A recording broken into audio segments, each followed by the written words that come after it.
ముంబైలో ఉన్న Asian heart ఇన్స్టిట్యూట్లో బైపాస్ సర్జరీ చేయించుకున్నటువంటి మాజీ మంత్రి వైసీపీ నాయకులు కొడాలి నాని గారి ఆరోగ్య పరిస్థితి రోజు రోజుకు మెరుగవుతూ ఉంది.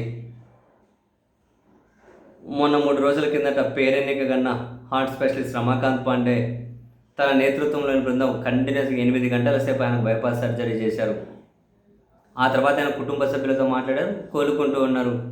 నిత్యం అక్కడ డాక్టర్లతోనూ వాళ్ళ కుటుంబ సభ్యులతోనూ జగన్మోహన్ రెడ్డి గారు నిరంతరం ఆరా తీస్తూనే ఉన్నారు. కొన్ని సూచనలు సలహాలు ఆయన ఇస్తూనే ఉన్నారు.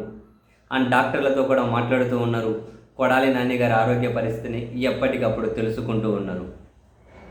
అండ్ అదే సమయంలోనే డాక్టర్లు కూడా కొడాలి నాని ఆరోగ్యానికి సంబంధించి జగన్మోహన్ రెడ్డి గారికి కూడా ఇంకొక నెల రోజుల పాటు ఆయన ఆసుపత్రిలోనే ఉంటే బాగుంటుంది అని చెప్పినట్లుగా సమాచారం.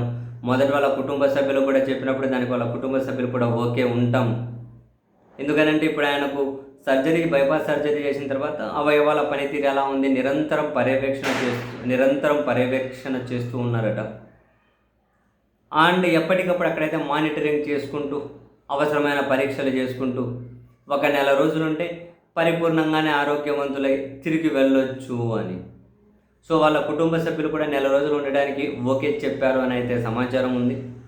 వైసీపీ శ్రేణులు అయితే నెల రోజులు కాకుండా ఇంకా 10 రోజులు 15 రోజులు ఉన్నా ఆయన పరిపూర్ణ ఆరోగ్యవంతులై మళ్ళీ యాక్టివ్గా రాజకీయం చేయాలి అని చెప్పి వాళ్ళైతే కోరుకుంటూ ఉన్నారు.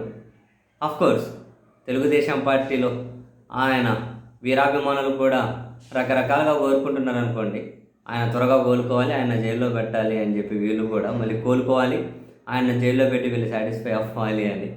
సరే, అపార్ట్ ఫ్రమ్ వాళ్ళని పక్కన పెడితే కొడాలి నాని గారి ఆరోగ్యం అయితే రోజు రోజుకు మెరుగవుతుంది. రోజు కుటుంబ సభ్యులతో మాట్లాడుతూ ఉన్నారట.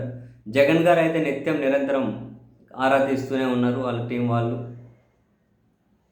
అండ్ ఇప్పటికి ఉన్నటువంటి అప్డేట్ ప్రకారం అయితే మరో నెల రోజుల పాటు ఆసుపత్రిలోనే కొడాలి నాని గారు డాక్టర్ల మానిటరింగ్లోనే ఉండబోతున్నారు అన్నది అప్డేట్స్.